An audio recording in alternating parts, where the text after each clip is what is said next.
L'année dernière, vous alertiez dans une tribune au Monde où vous parliez d'apartheid, de citoyens de seconde zone et vous parliez même de crimes de guerre au quotidien et au ralenti. C'était Mais ça? oui, c'est ça qui me révolte ici.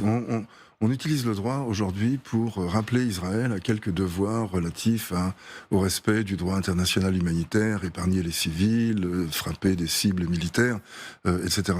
Ce rappel au droit qui est une sorte de service minimum offert par, disons, les démocraties européennes, il a quelque chose, je dirais, d'obscène.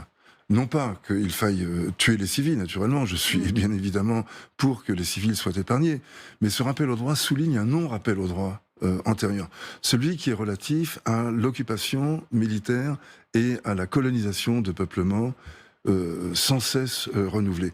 1 million, pas loin d'1 million de colons sont aujourd'hui installés ou en train de s'installer en Cisjordanie. Ça a été ça, l'effet des accords d'Oslo.